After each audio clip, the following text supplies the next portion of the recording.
You open your eyes. The year is 1899. The cold morning air slips through the cracks of your cabin walls, biting gently at your skin as though reminding you, softly, insistently, that nothing here belongs to you anymore. The embers in the iron stove glow faintly, whispering their last warmth into the room you grew up in.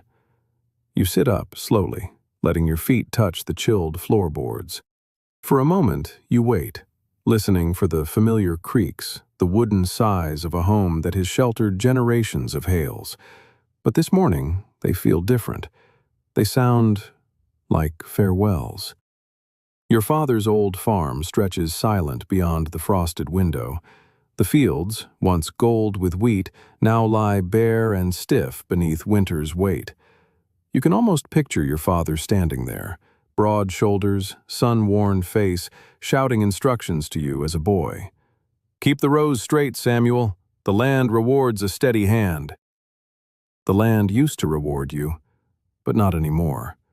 Debt, poor yields, a farm growing more stubborn than fruitful.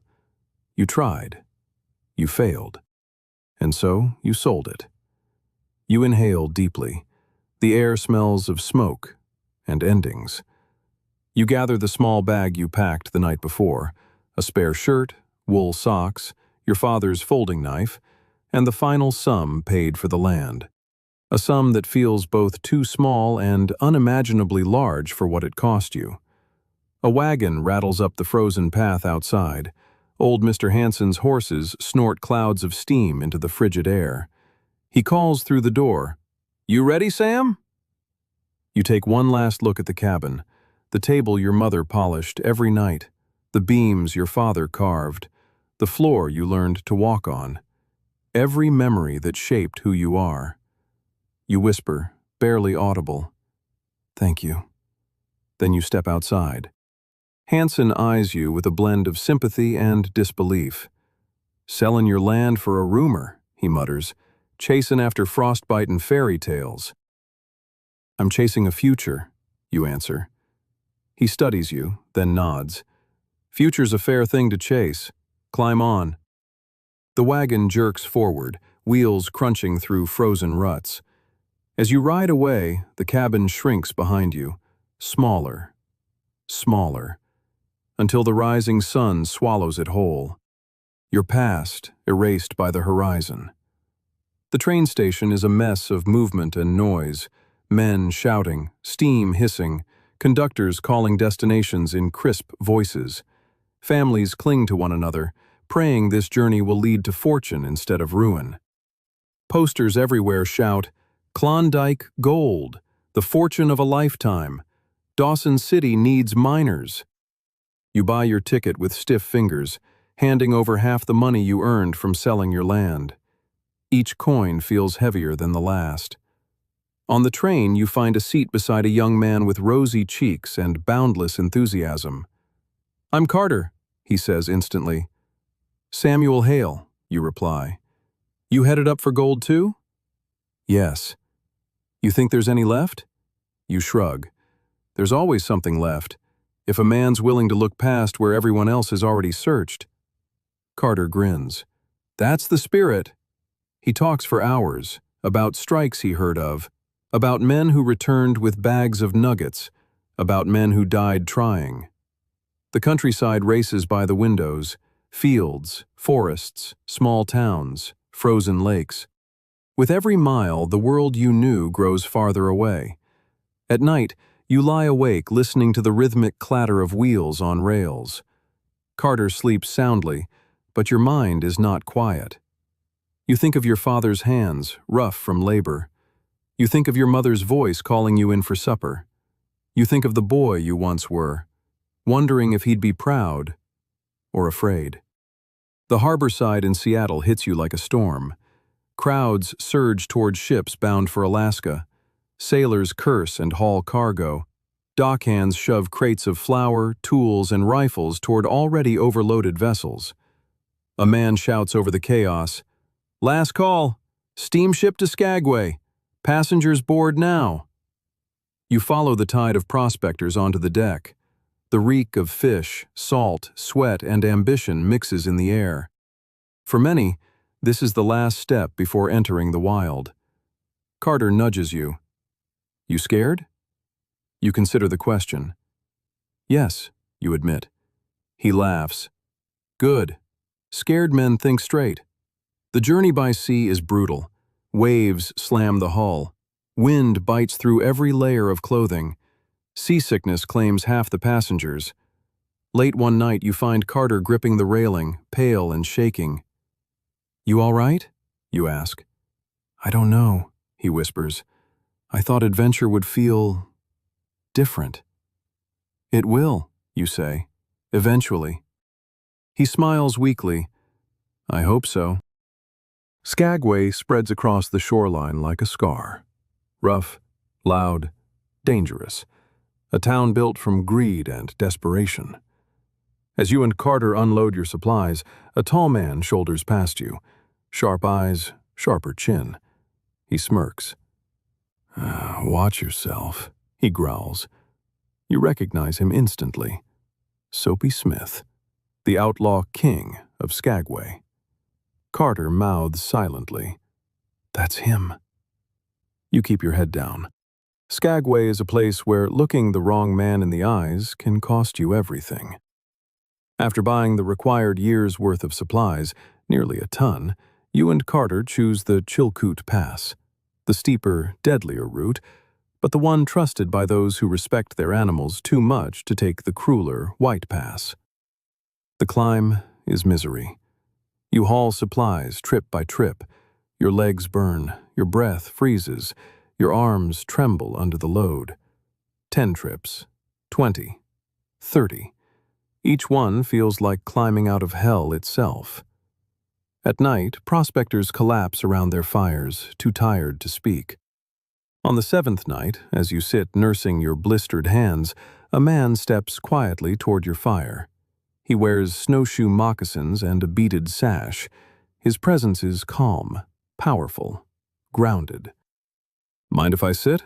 He asks. You nod. He lowers himself by the flames. His eyes glow with reflected light. Carter leans close and whispers, That's Skookum Jim, the man who started the whole rush. Jim gazes into the fire. You head to the Klondike, he says softly. Yes, you reply. Many head that way, he continues. Few return with more than stories. He turns slightly, studying you. But the land speaks if you listen.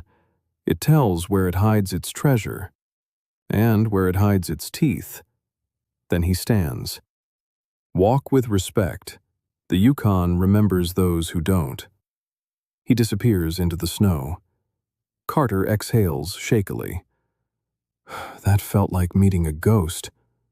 No, you whisper. A warning. When the ice on Lake Bennett finally cracks, boats flood the water like a flock of desperate birds. You and Carter climb into the small vessel you built with your own hands. The river takes you, carrying you through miles of untouched wilderness. Spruce forests rise like dark spires. Mountains cut the sky. The world expands beyond anything you've ever known. Carter shouts over the roar of the rapids, Sam, look at this place. It's like the end of the earth. You smile, gripping the oars. It's the beginning, you shout back. You don't yet know how right you are. Weeks after leaving home, you round a final bend in the river and see it. Dawson City. A raw, booming, impossible place. Cabins, tents, saloons, smoke rising from 1,000 chimneys, men rushing everywhere, and beneath it all, the smell of gold, hope, fear, fortune. You step off the boat. You've survived the journey. You've reached the Klondike. But the land hasn't tested you yet. Not truly.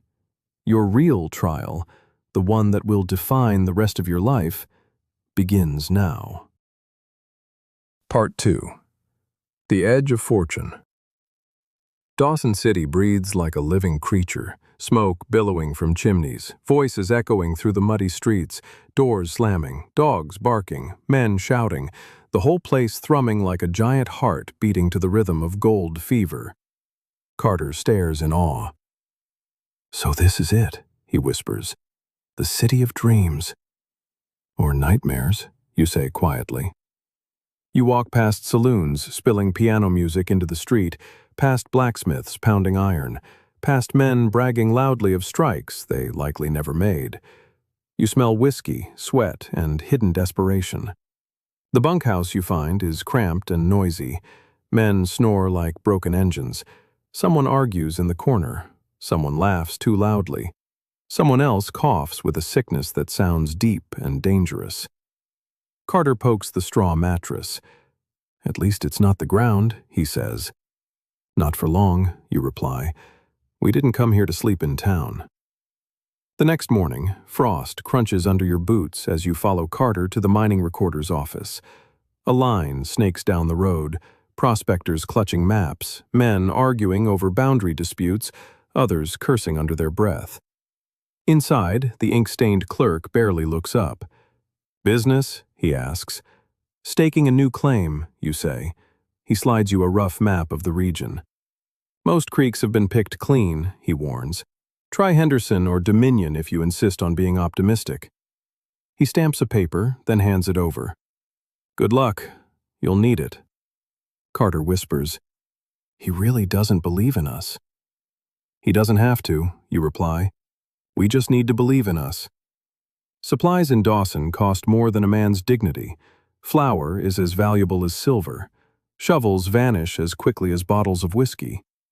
But you gather everything you need: picks, pans, rope, a small sluice box, lantern oil, canvas, and a dented but reliable shovel that feels right in your hands. Inside a trading post, you suddenly freeze. A well-dressed man stands by the counter, neat beard, calm confidence, eyes that have already seen fortune. He turns slightly, meeting your gaze with quiet sharpness. Carter gasps. "Sam, that's George Carmack." Carmack nods politely, stepping closer. "You two look new," he says. "We just arrived yesterday," you answer. "Heading out to state ground?" "Yes." His expression softens in a way that feels almost fatherly. "Don't follow the crowds," he says. "Gold hides in the places men overlook." You nod. "We plan to." "Good," he says. "Then you might find something worth keeping." He adjusts his coat, then adds, "And if you do, guard it. Good news travels faster than any river." Then he's gone. Carter stands in stunned silence. "Sam, we just talked to George Carmack." You exhale. "Then we better make the conversation worth something." The wilderness beyond Dawson is silent, cold, enormous. The trail winds through dark spruce forests, over rolling hills and frozen marshland, into places few men dare to explore. Carter kicks at the snow. "You really think we'll find anything out here?" "You remember what Carmack said?" you reply. "The best gold is where men aren't." And men certainly aren't here. Hours stretch into evening. Exhaustion grows heavy, but you push deeper into the wild. Finally, you hear the faint gurgle of water. A narrow creek winds through the hills, unnamed, unclaimed, untouched. "This is the one," you say. Carter kneels at the bank. Looks small. Small streams hide big secrets. You dig your shovel into icy gravel. Your fingers sting as you swirl water inside your pan, letting lighter sediment wash over the rim. Nothing. Another scoop. Still nothing. A third. A flicker. Carter leans in, breath caught in his throat. "Sam, is that?" A tiny speck of gold glimmers at the bottom. "Color," you whisper. "The creek has color." Carter laughs with relief. "Then we're close. Or we're stubborn," you say. "But either way, we keep going." You pan until your fingers go numb. Little flecks appear here and there, enough to keep you hungry. But the sun dips low, and exhaustion sends you into camp. You sleep lightly, dreams filled with golden dust sliding through your hands like warm sunlight. The next morning, you carve deeper into the creek bank. You shovel gravel into the sluice, letting water drag silt away and expose heavier material.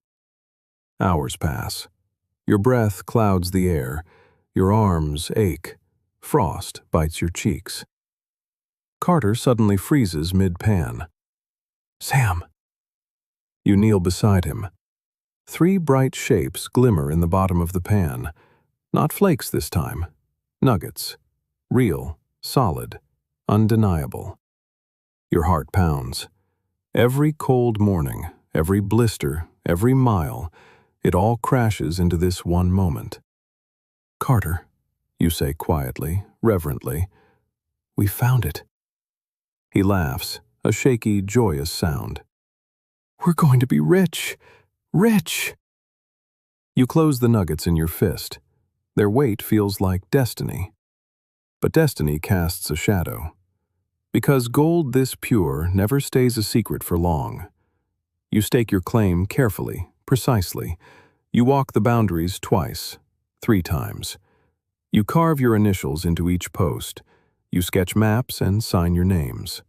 Tomorrow you'll file it in Dawson. Tonight, you guard it with your lives. You sit by the fire, warming your hands. Snow drifts gently around camp. The creek murmurs softly. Carter Farmers speaks. "Sam, this feels unreal." "Real enough to change our lives," you say. He nods, slowly. "You think we're lucky?" You look into the fire, remembering Skookum Jim's soft warning. The land gives, and the land takes. "I think," you answer, "that if we are lucky, we must earn it." Carter stares into the flames. "I'll work as hard as it takes." You believe him. But in the distance, somewhere beyond the trees, a branch snaps. Not from wind, not from an animal, a man. You and Carter exchange a look. No words needed. Someone else is out there, watching, waiting, and the gold in your pocket weighs heavier than ever. You return to Dawson at dawn, moving fast. The mining recorder stamps your claim. It's official now, legally yours. A victory too big to celebrate. Because as you leave the office, you feel eyes on your back. A man stands near the trading post, lean, sharp-faced, wearing a fine coat. He watches you the way wolves watch rabbits. Carter sees him too. His voice trembles. "Sam, that's the same man from before." "I know." "Why is he looking at us like that?" You already know the answer. Men smell gold even before they see it. "Keep walking," you say. He does. But the man does too, watching, calculating. Your hand drifts toward your coat, not for a weapon, for reassurance. This gold, your gold, has already started to change things, and it hasn't even left the earth yet. You return to camp with more tools, more supplies, and more fear than you left with. The forest feels taller, darker. The creek sounds louder, sharper. The cold feels closer. But the gold is still there, and the real digging is about to begin. Part 3. The Teeth of the Yukon. The cold morning air hangs heavy over the creek as you and Carter begin the real work. No more testing pans, no more searching for signs. Now you dig. Now you follow the gold wherever it leads. The Yukon does not give freely, but once it begins to give, it tests how much you're willing to take. Days turn into a blur of shoveling, hauling, and washing gravel through the sluice. Your fingers crack and bleed. Your back throbs with every motion. Your breath fogs the air until it becomes part of the cold itself. But the gold keeps coming. Grainy pieces scatter through the riffles like stars caught in a river of black sand. Tiny nuggets cling to the iron bottom of your pan. Every pore of the earth you open seems to whisper, "There is more. Keep digging." You have found the right place. Carter laughs often now, a soft, disbelieving laugh that escapes him whenever a piece of gold hits the pan. "We're going to be rich, Sam," he says. And this time, you don't tell him to slow down, because for the first time, you believe it too. But prosperity draws shadows. On the 5th day of digging, you notice tracks near camp that you did not leave. On the 7th, you find a broken branch, freshly snapped. On the 8th, you hear the faint crunch of snow behind the tree line. Carter sees your unease. "You're hearing things," he says, but even he sounds unconvinced. You say nothing, but your hand stays closer to your rifle at night. Gold puts a halo around a man, and halos attract thieves like moths to flame. You count your pokes one evening by firelight, 4 sacks bulging with coarse gold, enough to change your life, enough to tempt men to kill for it. Carter sits across the fire, rubbing warmth into his hands. "We should head back soon," he says. "Let the Mounties escort us next time. Store the gold in town. Get new gear, maybe take a rest." "We will," you say. "One more week." One more week?" Carter groans with tired amusement. "You said that yesterday." "I know. And you do know. You feel it in your bones. If you leave now, someone else will find the streak, dig deeper, steal the veins that belong to you. The Yukon rewards the stubborn, but you also know the Yukon kills the greedy. Where do you stand? You're not sure. But you stand where your boots are now, beside the creek, holding the earth's glittering secrets in your calloused hands. That night, you sense it. Before you hear it, before you see it. Danger. It rolls over you like a shiver, pressing cold claws against your spine. The fire crackles. Carter sleeps beside you. A wolf howls somewhere distant. And then, snap. A twig breaks. Close. You grip your rifle under the blanket. Your eyes adjust to the dark. Shadows move between the trees. Then a voice calls softly. "Evening, boys." The same voice from Dawson. Silky, dangerous, familiar. You rise slowly to your feet, rifle in hand. The stranger steps into the glow, sharp-faced, handsome in a cruel way, snowflakes melting on the brim of his hat. 2 men flank him, big, hard-eyed, fists like stones, claim jumpers, the kind of men who leave bodies behind for the ravens to find. "Thought you might be out here," the stranger says. "Thought you might be sitting on something worth sharing." You lift the rifle a fraction. "You're trespassing."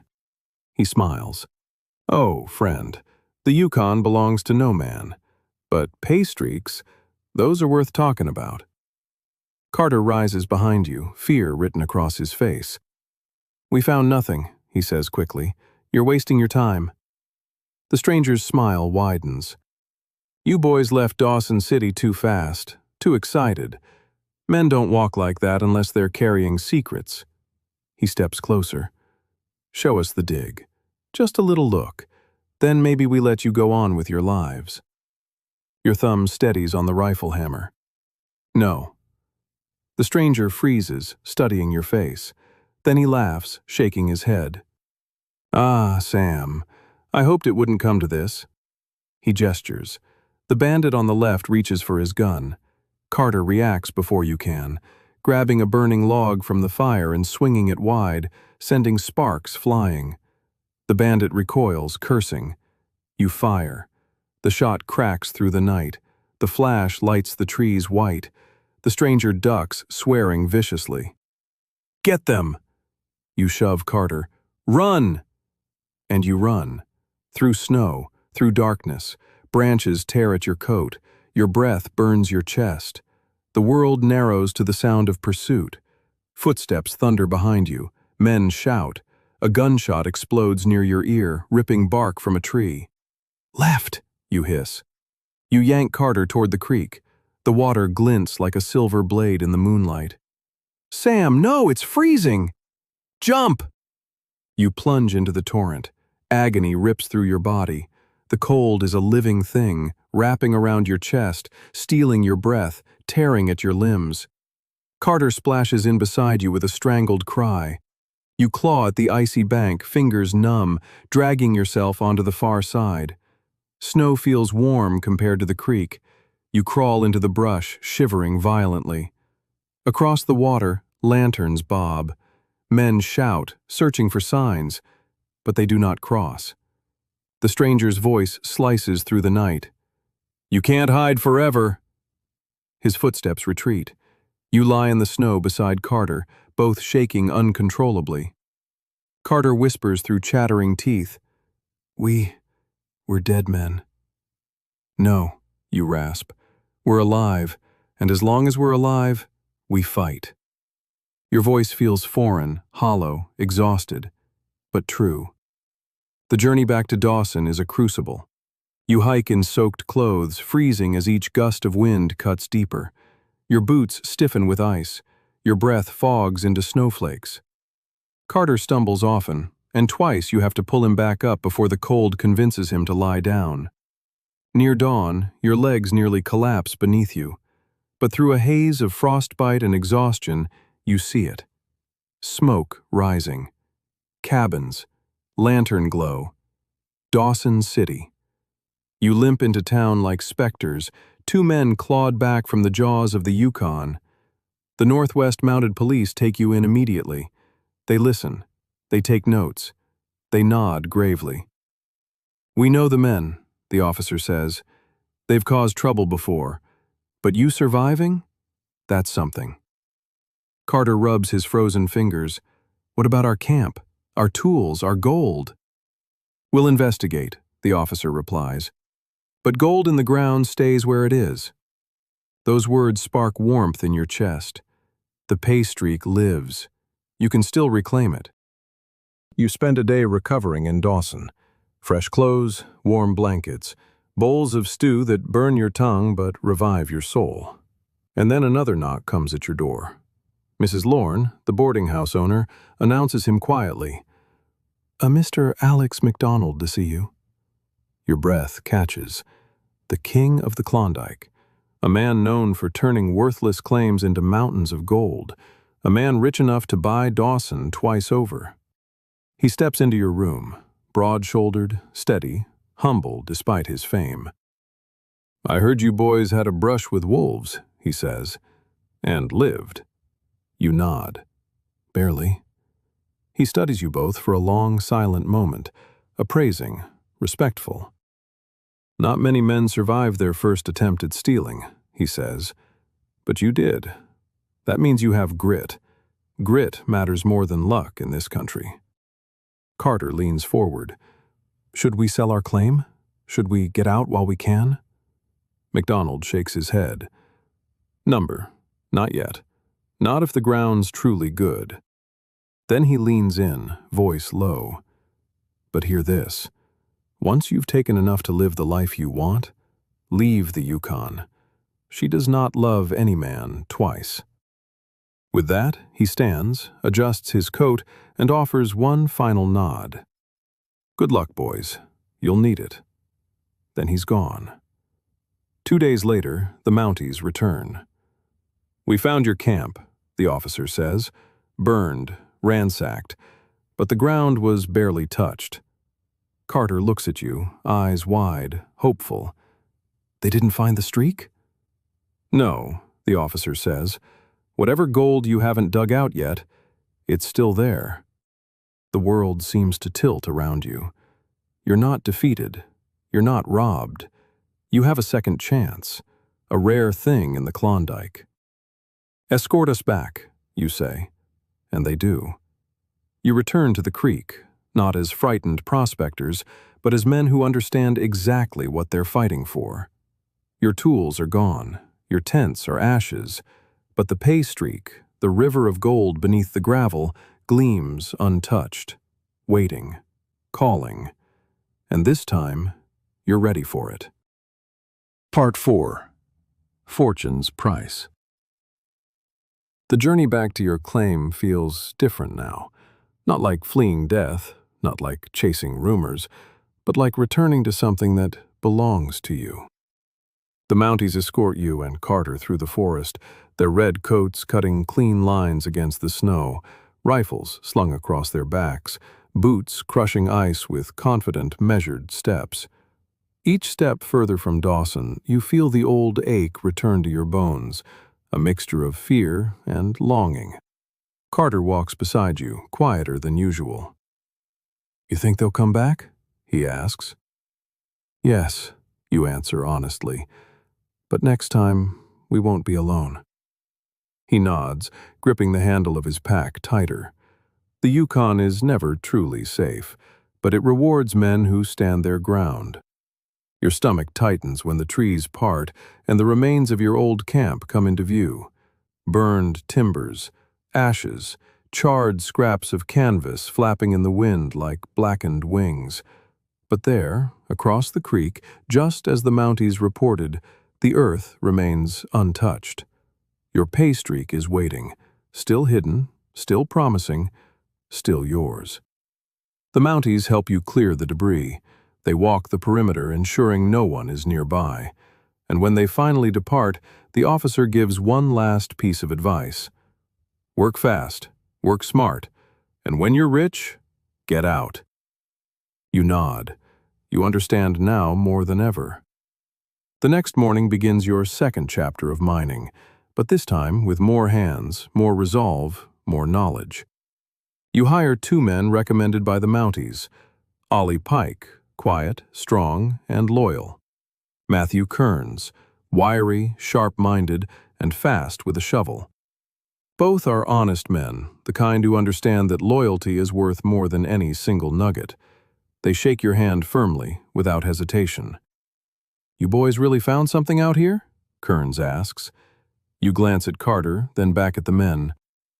"Yes," you say simply, "and we're going to take it out of the ground properly." Ollie nods. "Then let's get to work." The operation becomes a machine. Carter pans the creek and identifies the richest pockets.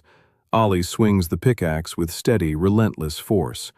Kearns hauls buckets of gravel like a pack mule with iron lungs. You build a new sluice, larger, sturdier, wide enough to run 2 men's worth of dirt at once.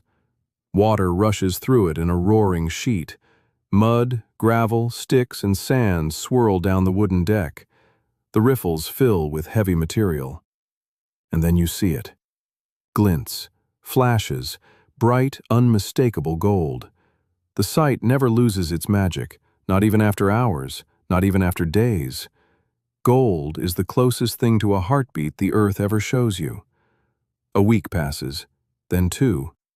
Your pokes multiply like rabbits, a dozen, then 2 dozen, then crates filled with sealed bags, each one heavy enough to change your life. Sometimes Carter wakes you in the night, holding a handful of nuggets like a child clutching treasures. "Sam," he whispers, "do you think we're dreaming?" "No," you whisper back. "But some dreams are worth freezing for." The gold becomes a rhythm, a sound, a presence, but it also becomes a burden. The more you gather, the more you watch the tree line for movement. The more you sleep lightly, hand resting near your rifle. The more you sense the Yukon waiting, testing you. The land gives, but it always asks something in return. One evening, as the sky burns orange above the spruce trees, Kearns returns from scouting with a grim expression. "Tracks," he says. 3 sets. Fresh." Carter stiffens. "Is it them?" "Don't know," Kearns replies, "but someone's sniffing around." You feel your heartbeat deepen, slow and heavy like a drum. Ollie speaks quietly. "We should leave soon, Sam." You stare at the piles of gold, at the shimmering promise sitting in crates and pokes, and you know he's right. You came for a chance at a better life, not to die protecting it. "We leave tomorrow," you say. You pack through the night. Pokes are tied shut. Crates are wrapped. Gear is divided. But one crate remains open, the largest one, filled with the heaviest nuggets and sealed pokes you've ever seen. Carter lifts one of the biggest nuggets, marveling. "Sam, look at it. We're wealthy, truly wealthy." "Yes," you say softly. "And now we go home. Not the farm, not the past, but a new life, one the Yukon helped you carve out of its frozen bones." Before sunrise, you break camp. Ollie and Kearns haul the heaviest crates on a reinforced sled. You and Carter flank them with rifles ready. The forest is quiet. Too quiet. Each crunch of snow underfoot sounds like thunder. Halfway down the valley, Carter freezes. "Sam, look." Smoke. A faint column rising behind the ridge. Someone is following. Your breath turns sharp in your throat. "We stay ahead," you say. "We stay silent. And we get to Dawson before they do." Hours pass. The trail twists through frozen wetlands and narrow passes. You hear distant voices once, shouting, faint, carried by wind. Ollie picks up the pace. Kearns mutters a curse. Carter grips his rifle tighter. But by afternoon, the smoke column disappears. No voices, no footsteps. You press on. Because the Yukon might spare you, but it never forgives hesitation. Just before dusk, the lights of Dawson flicker into view through the trees. Your legs nearly buckle from relief. Carter laughs aloud, half delirious. "We made it! We actually made it!" "Yes," you breathe, "but we're not safe until the gold is inside a vault." As you descend the hill, you glance back once, toward the wild valley, toward the creek that changed everything. And for a moment, the wind whispers through the trees, almost as if saying farewell. The bank at Dawson City is one of the few places in the north that feels solid, unshakable, certain. Thick walls, steel doors, armed guards who do not flinch. The clerk eyes your crates with disbelief. "Good God, boys, what did you find?" "A future," you say. He weighs each poke, scribbling figures, his hands trembling with awe. When he finishes, he looks up, eyes wide. "Mr. Hale, Mr. Carter, you're wealthy men." Carter sways, overwhelmed. "Say that again," he whispers. "You're wealthy men." You close your eyes, and for the first time, you let yourself feel the weight of it. Not the weight that drags a man down, the weight that lifts him up. Freedom, security, choice, things more valuable than gold. News spreads quickly. Some men congratulate you, others stare with envy, but none dare trouble you now, because wealth brings attention, and attention brings danger, but it also brings protection. You stay in Dawson just long enough to gather supplies, sign documents, and purchase your passage south. The next morning, you and Carter stand on the riverboat dock, packs full, gold secured, hearts thumping with a mix of fear and triumph. "You ready?" Carter asks softly. You nod. "For the first time in my life," you say, "I'm ready." You board the vessel. The whistle blows, steam rises, and the river carries you away, past Dawson, past the goldfields, past the scars and the memories and the wilderness that tested every inch of you, toward a life you finally have the means to build. Years pass, and one evening, in a warm southern valley far from the Yukon's reach, you sit on your porch with a small golden nugget in your hand, the first one you ever found. Carter visits often. You invest together. You build. You grow. You live. Not rich with greed, rich with time, rich with peace, rich with the freedom you bought with your own pain and risk. You look toward the horizon, soft and golden under the setting sun. You open your eyes. The year is no longer 1899, but the man the Yukon forged, the man who bled, froze, dug, and survived, lives in you still. And he is proud, very proud, because you were one of the few, the rarest of the rare, the lucky ones who found gold and lived to make something real out of it.